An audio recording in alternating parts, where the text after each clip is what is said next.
नमस्कार, hello doctor में आप सभी का स्वागत है। मैं हूं हेमंत और आप जैसे हमेशा देखते हैं कि जो दर्शक हमारे सवाल भेजते हैं, आज उन सवालों के जवाब हम आप तक पहुंचाने की कोशिश करते हैं। आज चूँकि हमारे पास होम्योपैथिक से जुड़े ढेर सारे सवाल आ चुके थे आपके, तो आज उन सवालों के जवाब हम दिला रहे हैं और हमारे साथ एक खास मेहमान हैं डॉक्टर वर्तिका गर्ग जी। आपका बहुत बहुत स्वागत है। Thank you sir. थोड़ा डॉक्टर वर्तिका गर्ग के बारे में परिचय दे दूं। आप होम्योपैथिक विशेषज्ञ हैं और वर्तमान में आप जयपुर के सिंधी कैंप होम्योपैथिक हॉस्पिटल में प्रैक्टिस करती हैं। आपको 5 वर्षों का अनुभव है। अब होम्योपैथिक में एमडी हैं और आपकी जो स्पेशलाइजेशन है वो क्रॉनिकल डिजीज़ में है, खासकर जो लंबी समय तक चलने वाली बीमारियां होती हैं जिन्हें क्रॉनिकल की श्रेणी में लाया जाता है। तो शुरू करते हैं सवालों का सिलसिला। और जो पहला सवाल है, मौसम बदलने के दौरान मुझे एलर्जी की समस्या हो जाती है, इससे बचाव के लिए क्या करना चाहिए? ये हमारे एक दर्शक हैं, 21 साल इनकी उम्र है और इनका नाम है संजय कुमार। तो मैम इनका जवाब बताएं। एलर्जी एक बहुत ही कॉमन प्रॉब्लम है जो आजकल बहुत ज़्यादा देखने के लिए मिलती है। जैसे कि आप लोग देख रहे हैं, सडनली टेम्परेचर चेंज हो रहा है, सडनली बारिश हो रही है और सर्दी की तरफ अपन लोग जा रहे हैं। तो ऐसे मौसम में टेम्परेचर चेंज की वजह से एलर्जी के जितने भी पेशेंट्स हैं उनको बहुत जल्दी प्रॉब्लम्स होनी स्टार्ट हो जाती हैं। दूसरा, इसी के साथ साथ हम देखते हैं कि घर में साफ़ सफाई का बहुत ज़्यादा माहौल रहता है। साफ़ सफाई की वजह से जितनी भी डस्ट है, नई एवं पुरानी दोनों ही डस्ट है, काफ़ी ज़्यादा हानिकारक हैं दोनों के लिए, सांस की दिक्कतों के लिए भी और एलर्जी के लिए भी। दोनों ही कंप्लेंट्स इस मौसम में बढ़ती हैं। दूसरा, हम लोग अगर देखें तो जितने भी पुराने कपड़े हैं, वुलेंस हैं, वो वुलेंस भी निकाले जाते हैं और माइक्रोफाइबर्स जो उनमें प्रेजेंट रहते हैं उनकी वजह से भी बहुत ज़्यादा छींकें या आना या फिर इस तरीके की एलर्जी की प्रॉब्लम्स हो सकती हैं जी। इससे सबसे ज़्यादा बचाव के लिए अगर मैं बताऊं आपको, तो आप थोड़ा सा मास्क का प्रयोग करें। मास्क लगा के करिए जैसा भी सफाई का काम कर रहे हैं या बाहर जा रहे हैं। और टेम्परेचर चेंज जो भी हो रहा है इसमें, इस मौसम में परहेज करें कि ठंडा ना खाएं, एकदम से ठंडा पानी ना पिए, एकदम से गर्मी लग रही है तो 5 मिनट रुक के पंखे के नीचे जाके बैठें। इस प्रकार से इससे बचा जा सकता है। और होम्योपैथी में इसका बहुत ही अच्छा ट्रीटमेंट है, क्योंकि एलर्जी एक ऐसी प्रॉब्लम है कई लोगों को होती है जब वो सर्दियों से गर्मियों में जाते हैं, गर्मियों से सर्दियों में जाते हैं जी। और जब इस तरह की समस्या आती है टेम्परेचर चेंज में, तो इसको हम इनबॉर्न डिजीजेस बोलते हैं। इनबॉर्न डिजीजेस का होम्योपैथिक काफ़ी अच्छे से इलाज करती है, जिनको अपन जड़ से इलाज भी सुनते हैं अपनी आम भाषा में जी। बढ़ते हैं अगले सवाल की तरफ। एक दर्शक है, निर्मल सोनी जन इनका नाम है। इनका कहना है कि मेरा वजन अधिक है, खाना खाते समय खुद पर नियंत्रण नहीं कर पाते हैं और ये सलाह चाहते हैं कि होम्योपैथी में कैसे इनको मदद मिल सकती है, क्योंकि ये कंट्रोल नहीं कर पाते अपनी डाइट और इनकी एज है 48 ईयर्स। ठीक है। मैं बताना चाहूँगी कि ये जो हम खाना खाने बैठे और हम खाते चले गए या हम रुक नहीं पाए, इसको आजकल एक वर्ड यूज़ होता है बिंज ईटिंग, और हमारी भाषा में इसको बुलीमिया भी बोलते हैं। बुलीमिया मतलब है एक्सेसिव ईटिंग। तो इसमें जो कारण बनता है वो ये होता है कि हम कई समय में ऐसा सोचते हैं कि भाई हमारा वज़न ज़्यादा है या फिर हमारा वेट बहुत ज़्यादा है और हमें इसे कम करना है। आजकल की मतलब जो सिनेरियो चल रहा है उसमें ये बहुत कॉमन हो गया है। हर कोई जाता है और कोई लो कार्ब डाइट या कोई कीटो डाइट या इंटरमिटेंट फास्टिंग जैसे शॉर्टकट्स ढूंढ के वज़न को कम करना चाहता है।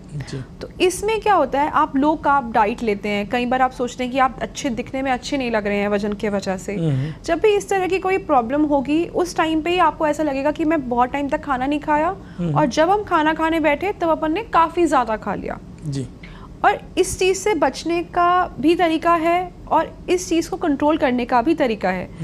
पहली चीज़ तो ये है कि आप अपने आप में कॉन्फिडेंट फील करिए। आप ऐसा बिल्कुल भी मत सोचिए कि वजन कम होना चाहिए या पतले होके ही अपन अच्छे लगते हैं। दूसरी चीज़ इसमें ये ध्यान रखिए कि रेगुलर मील्स लीजिए। पैटर्न को ब्रेक मत करो कि हमें कुछ नहीं खाना है या फिर हमें भूखे रहना है, हमें फास्ट करना है। अगर हम ऐसा करेंगे तो बहुत ज़्यादा इफेक्टिव नहीं होता उसका एंड प्रोडक्ट।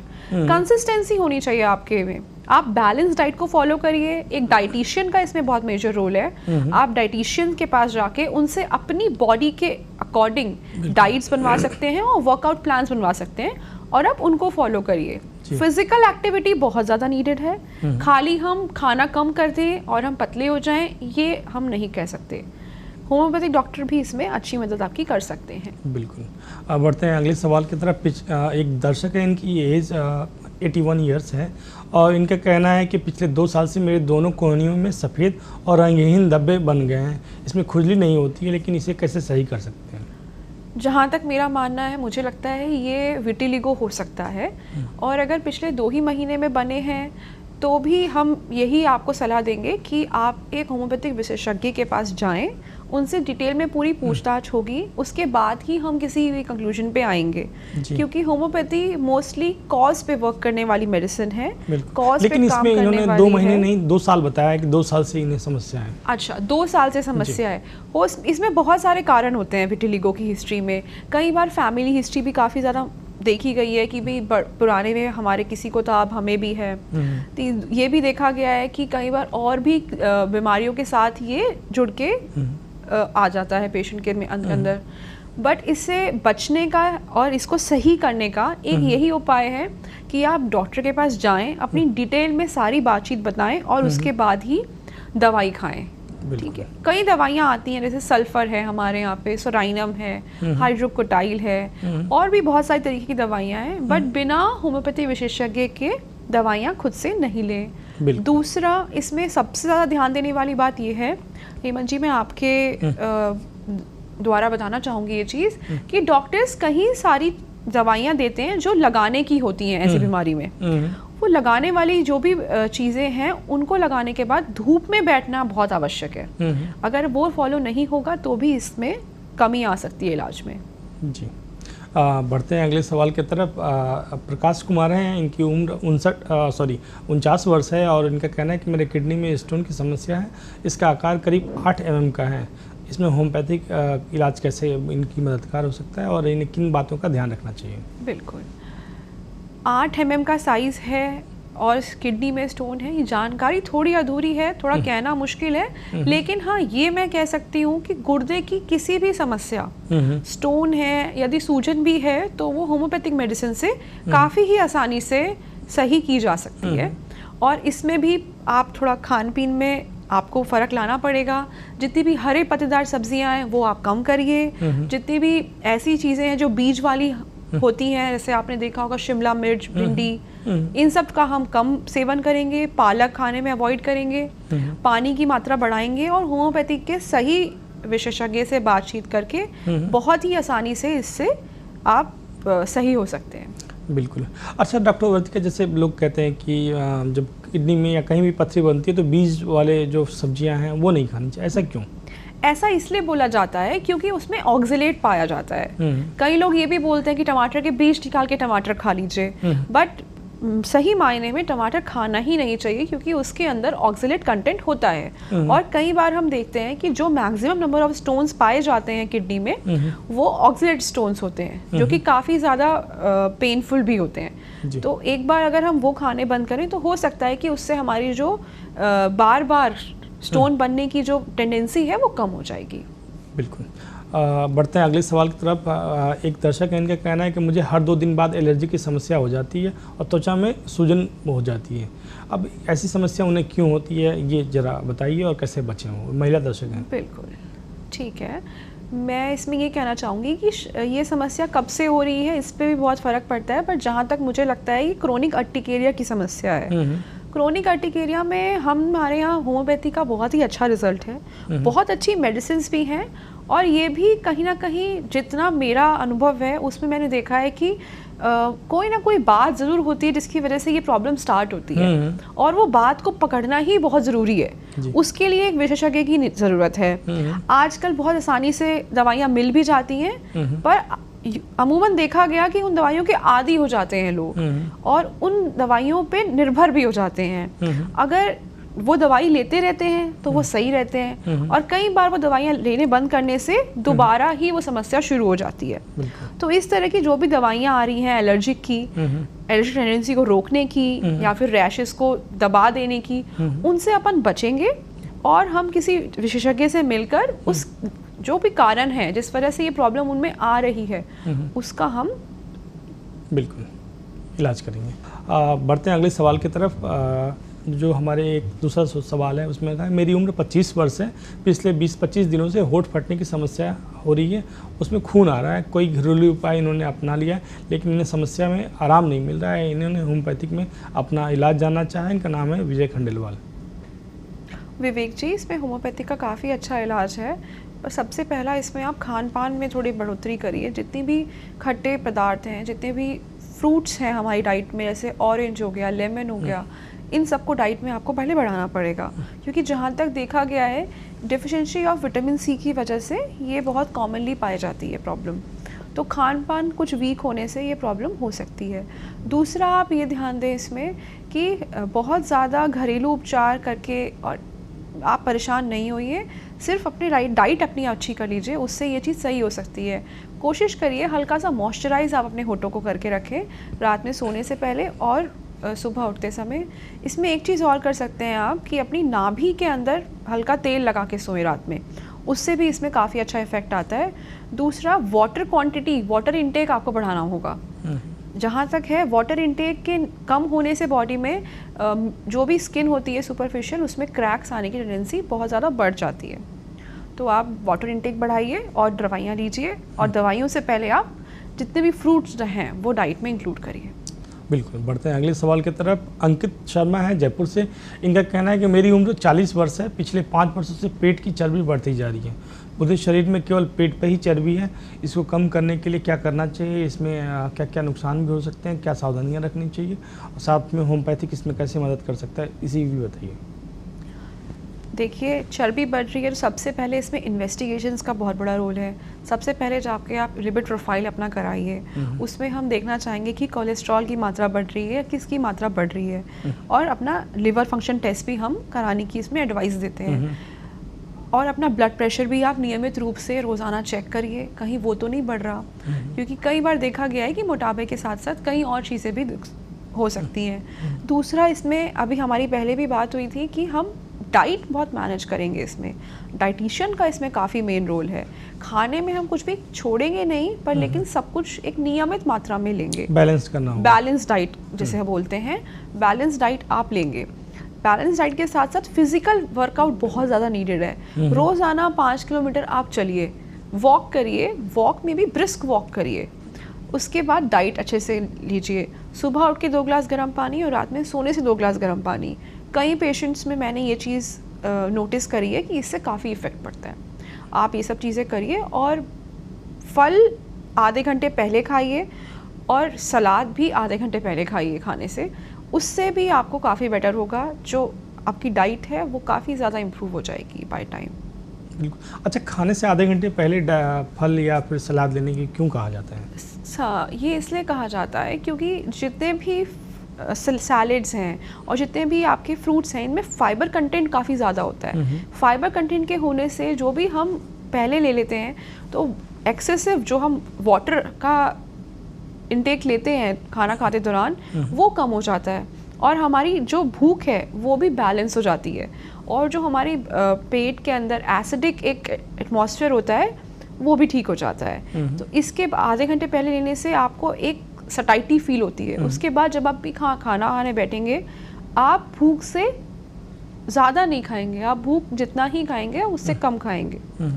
ये डाइजेशन में भी हेल्प करता है, और आपकी बॉडी में हर तरीके के digestion problem, indigestion problem, gastric issues या कॉन्स्टिपेशन जैसी समस्याओं में भी मददगार है। बिल्कुल। बढ़ते हैं अगले सवाल की तरफ। विनय प्रजापति हैं, इनकी उम्र 59 वर्ष। इनका कहना है कि मुझे कई वर्षों से ब्लड शुगर की समस्या है, एलोपैथिक की दवाइयाँ ले रहा हूँ तो बीमारी नियंत्रित रहती है। कहते हैं कि एलोपैथिक दवाइयों से कुछ ज़्यादा समय तक लेने से कुछ साइड इफ़ेक्ट्स होते हैं। अब वो जानना चाह रहे हैं कि क्या होम्योपैथिक में ऐसा कोई उपाय है या कोई दवाइयाँ हैं जिससे इन साइड इफ़ेक्ट्स को कम किया जा सकता है? साइड इफ़ेक्ट्स को कम किया जा सकता है। सबसे पहले तो डायबिटीज़ में भी हमारे यहाँ बहुत अच्छी दवाइयाँ हैं, जैसे कि शाइजियम टेम्बोलेनम हो गई, और भी बहुत अच्छी अच्छी दवाइयाँ हैं जिनका उपयोग रोज़ाना हम लोग करते हैं अपनी प्रैक्टिस में। बट अगर आप नियमित डोज लेने से, अगर आपकी डायबिटीज़ कंट्रोल्ड है, उसको आप रेगुलर रखिए, उसको आप मिस मत करिए। अपनी जांचें, अपना H1A1C करवाते रहिए, उसको ऊपर बढ़ने ना दीजिए। साथ ही साथ में आप होम्योपैथिक दवाई ले सकते हैं, बट वो दवाई हम बंद नहीं करेंगे और उन साइड इफ़ेक्ट्स से बचा जा सकता है अगर आप अपनी डाइट अच्छी रखें और अपना दिनचर्या में अपनी वॉक अच्छी रखें, एकदम सिटिंग ना रखें, हर थोड़ी थोड़ी देर में थोड़ा थोड़ा खाएं, एक साथ बहुत ज़्यादा ना खाएं, रोटी अगर आपकी 2 की डाइट है आप 1 खाएं। ये सब चीज़ें करने से और साथ ही साथ इसमें होम्योपैथिक दवाई का सेवन लेने से आप फ़ायदे में होंगे। बट मैं फिर से वही बात कहना चाहूँगी कि दवाई हमेशा एक विशेषज्ञ के सलाह से लें। बिल्कुल। बढ़ते हैं अगले सवाल की तरफ। अनुराग हैं जोधपुर से। इनका कहना है कि मेरी उम्र 45 वर्ष है, हाल में ही मुझे ब्लड प्रेशर का पता चला है, बहुत हल्की मात्रा में एलोपैथिक दवाई ले रहा हूँ, क्या होम्योपैथिक में भी ऐसी दवा है जिससे बीमारी को ठीक किया जा सकता है? बिल्कुल, अगर आप बहुत ही हल्की मात्रा में लेते हैं दवाई तो इस दवाई से बहुत आसानी से छुटकारा पाया जा सकता है। आप सिर्फ अपने पूरे जीवन शैली में मैं बार बार ये चीज़ कहती आ रही हूँ, आप वॉक स्टार्ट करिए डेली 45 मिनट्स, उसके बाद आप डाइट अच्छी रखिए।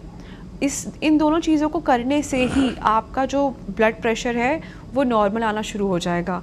थोड़ा इसमें हम योगा बहुत ज़्यादा सजेस्ट करते हैं। योगा एक ऐसी चीज़ है जो आजकल बहुत ज़्यादा हेल्पफुल है हर तरीके की क्रोनिक डिजीज़ में और लाइफस्टाइल डिजीज़ में। और हाइपरटेंशन, डायबिटीज़ मेलाइटस ये अमूमन लाइफस्टाइल डिसऑर्डर्स हैं। लाइफस्टाइल डिसऑर्डर्स में आप योगा करने से अपने ब्लड प्रेशर को, अपने स्ट्रेस लेवल्स को मेंटेन रख सकते हैं। और ब्लड प्रेशर कहते हैं जहाँ स्ट्रेस है, जहाँ तनाव है, तनाव की वजह से ही ब्लड प्रेशर है। तनाव कम करिए, खुश रहिए, अच्छा भोजन खाइए और हर किसी से प्यार से बात करिए। अच्छी बुक्स भी पढ़ सकते हैं, वो भी एक अच्छी चीज़ है। बट सबसे ज़्यादा इम्पॉर्टेंट आपकी वॉक रहेगी इसमें। और हाँ, होम्योपैथिक बहुत अच्छी दवाइयाँ आती हैं जिनसे अगर ये शुरुआती दौर में है ब्लड प्रेशर बिल्कुल मेंटेन हो जाएगा और आपको कभी भी दवाइयों पे कम्प्लीटली डिपेंड होने की ज़रूरत नहीं पड़ेगी। बिल्कुल। बढ़ते हैं अगले सवाल की तरफ। देवेंद्र हैं, इनकी उम्र 48 वर्ष है। उनका कहना है कि पिछले 10 महीने से साइटिका की जो समस्या है उससे पीड़ित हूँ, दाएं पैर में दर्द होता रहता है। MRI भी इन्होंने कराई है, इसमें L5 और S1 में गड़बड़ी बताई गई है। और इनका कहना है कि हमने कुछ न्यूरो सर्जन्स को भी दिखा चुके हैं, अब वो चाहते हैं कि होम्योपैथिक में इन्हें आप सलाह दें। आपको मैं बोलूँगी कि आप ज़रूर ही सलाह लें, जल्दी से सलाह लें। काफ़ी ही आसानी से इसमें दवाइयाँ हैं जिनसे ये सही हो जाता है। दूसरा, आपको जब भी शाटिका की प्रॉब्लम हो रही है राइट साइड, तो शाटिका एक आपने खुद ही देखा नसों की दिक्कत है, कई बार बहुत लंबे समय बैठने की वजह से भी होती है। इसमें फिजियोथेरेपी का बहुत मेजर रोल है। हमारी मेडिसिन के साथ भी आप फिजियोथेरेपिस्ट को कंसल्ट करिए, वो मैडम जो भी एक्सरसाइज बताती हैं वो करिए। इसके साथ साथ जब भी बात आती है शाटिका की, तो इसमें हमारे यहाँ बहुत ही दवाइयाँ अच्छे से विवरण इनका किया गया है, जैसे कि रस्टॉक्स हो गई, लीडम पाल हो गई, कोलोसिंथ हो गई, लैकेसिस हो गई। बहुत ही क्लियरली मेंशन्ड है कि कौन सी तरफ का शाटिका किस दवाई से सही होगा। तो मेरी आपको यही सलाह रहेगी कि आप जल्द से जल्द एक होम्योपैथी डॉक्टर के पास जाइए और इसका इलाज स्टार्ट करिए। इससे ये सही हो जाएगा बहुत जल्दी। और साथ में फिजियोथेरेपी भी लेते रहें और इससे डरने या घबराने वाली कोई ऐसी समस्या बात नहीं है। बिल्कुल। बढ़ते हैं अगले सवाल की तरफ। सुशीला कंवर है, इनका कहना है कि मेरे गॉल ब्लैडर में स्टोन की समस्या है, क्या इसका होम्योपैथिक से इलाज संभव है? अगर है तो कितना टाइम लगेगा और क्या सावधानी रखनी चाहिए? गॉल स्टोन में जब भी स्टोन पाया गया है वो निकलना काफ़ी ही मुश्किल होता है और हम ये सलाह बिल्कुल भी नहीं देते कि आप ऑपरेशन नहीं करवाइए। अगर उसमें ऑपरेशन सजेस्टिव है आप ऑपरेशन करा लीजिए। और इस बात का ध्यान रखें कि कोई भी अगर आपको इस तरह की बात कहता है कि मैं निकाल दूंगा स्टोन, तो ये बहुत ही 98% इम्पॉसिबल सी बात है। क्योंकि जो मुंह है गॉल ब्लैडर का वो काफ़ी ही नैरो है as compare to size of the stones. इसमें आप ये भी ध्यान रखिए कि बहुत ज़्यादा डिले नहीं करिए और अगर स्टोन्स की साइज़ बड़ी है तो आप इसकी ऑपरेशन करवा लीजिए। और इसमें हम मैनेजमेंट बहुत अच्छा कर सकते हैं, पोस्ट ऑपरेटिव भी और प्री ऑपरेटिव भी। मैनेजमेंट के लिए होम्योपैथिक इसमें बेस्ट है। आपको किसी भी तरह की प्रॉब्लम है तो आप उसके लिए कंसल्ट कर सकते हैं। बिल्कुल। तली भुनी चीज़ों को बिल्कुल अवॉइड करें। बिल्कुल। बढ़ते हैं अगले सवाल की तरफ। पुखराज जी हैं, इनकी उम्र 66 वर्ष है। इनका कहना है कि रूमेटॉइड आर्थराइटिस की समस्या है और 3 वर्षों से इन्हें ये दिक्कत है। अब वो होम्योपैथिक में इलाज जानना चाह रहे हैं। होम्योपैथी में इसका बहुत अच्छा इलाज है, आप बिल्कुल दिखाइए होम्योपैथिक में। रूमेटॉइड अर्थराइटिस एक मल्टी फैक्टोरियल डिजीज़ है। इसमें जोड़ों से शुरुआत होके, छोटे जोड़ों से शुरुआत होके शरीर के हर जोड़ों में दर्द होता है। इसमें भी हम ये देखते हैं कि कितना पेशेंट बेयर कर पा रहा है और कितना नहीं बेयर कर पा रहा। जहाँ मोस्टली लोग स्टीरॉइड्स लेना इसमें स्टार्ट कर देते हैं, बट मेरा यही मानना है कि आप स्टीरॉइड पे ना डिपेंड होए, होम्योपैथिक दवाइयाँ लें। इसमें भी वॉक करिए, एक जगह मत बैठिए, थोड़ा दर्द होगा उठने बैठने में शुरुआती दौर में, बट चलने फिरने से ये समस्या में आराम मिलेगा। फिजियोथेरेपी का अच्छा रोल है, डाइट का बहुत अच्छा रोल है। रात के समय में आप राजमा, छोले, कड़ी या किसी भी तरह की चीज़ें नहीं खाएं भारी वाली। इसमें आप इंक्लूड कर सकते हैं मूंग और मेथी। अंकुरित मूंग और मेथी खाने से हफ्ते में एक दिन एकदम दवा की तरह ये काम करती है। होम्योपैथिक दवा के साथ साथ हफ्ते में एक दिन ये भी खाइए, बिल्कुल आराम मिलेगा। बिल्कुल। बढ़ते हैं अगले सवाल की तरफ। एक दर्शक हैं, इनकी उम्र 60 वर्ष है। इनका कहना है एलर्जी की समस्या है, पेट्रोल की गंध, धूल, धुआं आदि इनको जैसे ही टच में आते हैं तो आँख और नाक में से पानी आने लगता है, आँख और नाक में खुजली भी होने लगती है, और कहते हैं कि एलोपैथिक की जो दवाइयाँ लेते हैं तो उनके शरीर पे चक्कर निकल आते हैं। ये समस्या पिछले 8-10 वर्षों से है। इनको क्या सलाह देना चाहेंगे? सबसे पहले तो मैं यही सलाह देना चाहूँगी कि आपको अंग्रेज़ी दवाइयाँ तो बंद ही करनी पड़ेंगी, पर इसमें एक चीज़ और ध्यान रखें कि अंग्रेज़ी दवाइयाँ एकदम से बंद ना करें, उनको धीरे धीरे छोड़ें और धीरे धीरे होम्योपैथिक दवाइयाँ शुरू करें। इन सभी समस्याओं में आपको आराम आ जाएगा। ठीक है। बढ़ते हैं अगले सवाल की तरफ। एक दर्शक इनका कहना है मेरे पेट के साइड में 4 लाइपोमा गठान हैं और इस गठान का पैर की जांघ पर भी है, इन्हें कैसे ठीक किया जा सकता है? नरवस सिंह कुशवाहा है, देवास से, मध्य प्रदेश से। इन्फॉर्मेशन कुछ कम लग रही है, बट लाइपोमा हो सकता है जहाँ तक है। इनसे डरने घबराने वाली कोई बात नहीं है। कई बार हमारे फैट के बड़े बड़े बन जाते हैं जगते और वो ऐसा लगता है कि अच्छे नहीं लग रहे हैं, बट एक बार पेशेंट को सामने से देखने पर ही बेटर समझ में आता है कि किस तरह की परेशानी है उनको। बट इसमें आप यही ध्यान दीजिए, बहुत ज़्यादा जिम अगर आपने किया हुआ है पुराने टाइम में और प्रोटीन्स खाए हैं तो वो बिल्कुल ही इसमें हम मना करते हैं। कई बार देखा गया है कि प्रोटीन्स खाने से या एक्सेसिव प्रॉब्लम्स लेने से ये आफ्टरवर्ड्स इफ़ेक्ट देती हैं इस तरीके का। जी। बढ़ते हैं अगले सवाल की तरफ। एक दर्शक है, इनका कहना है मेरी उम्र 19 साल है, मेरे चेहरे पे फोड़े जैसी कई समस्याएं हो गई हैं जिसमें ब्लड जैसा लिक्विड निकलता है, वो इलाज जानना चाह रहे हैं। एक्ने लगता है मुझे कि इनको है, और एक्ने का भी बहुत ही अच्छा ट्रीटमेंट है। हमारी होम्योपैथिक मेडिसिन्स हैं काफ़ी अच्छी। आप अपने चेहरे को दिन में 5 बार सिर्फ सादे पानी से धोइए। इसमें आपको कोई भी फेस वॉश यूज़ नहीं करना है। किसी भी तरह के जितने भी आजकल कॉस्मेटिक प्रोडक्ट्स आ रहे हैं इनको आप अवॉइड करिए। साधारण सिंपल पानी से आप फेस को वॉश करिए। होता है ये है कि हमारे फेस पे हल्का ऑयल होता है और जब हम बाहर जाते हैं धूल मिट्टी चिपक जाती है और जिस वजह से दाने बहुत आसानी से आ जाते हैं। तो हमें यही ध्यान रखना है कि हम उसको अच्छे से वॉश करें और बहुत ही सॉफ्ट वे में उसको क्लीन करें। एकदम रगड़ के नहीं पोंछें, अपना तौलिया अलग रखें और कोई भी कॉस्मेटिक प्रोडक्ट फेस पे नहीं लगाएं। अब बढ़ते हैं अगले सवाल की तरफ। एक 21 वर्षीय महिला दर्शक हैं, इनका कहना है कि इनके शरीर का जो विकास है इनकी उम्र के हिसाब से नहीं हुआ है, तो उन्हें किन बातों का ध्यान रखना चाहिए? अगर आपको ऐसा लगता है तो भी आप एक्सरसाइज स्टार्ट करिए रोज़ाना अपने दिनचर्या में। योगा करिए, डाइट अच्छी लीजिए और एक बार डॉक्टर से भी ज़रूर मिलिए। हो सकता है कि कोई और बात हो जिसकी वजह से ऐसा हो रहा हो। बिल्कुल। बढ़ते हैं अगले सवाल की तरफ।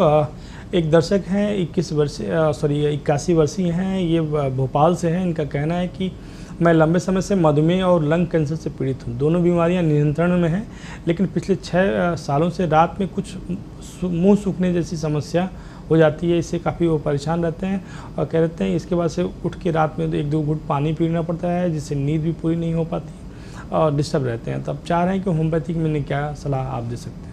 होम्योपैथी से इसका अच्छा इलाज है। किसी भी तरह के सिम्टम्स जो आते हैं, जैसे कि इन्होंने एक बहुत ही क्लियर सिम्टम दिया कि मुंह सूखता है और पानी की प्यास लगती है।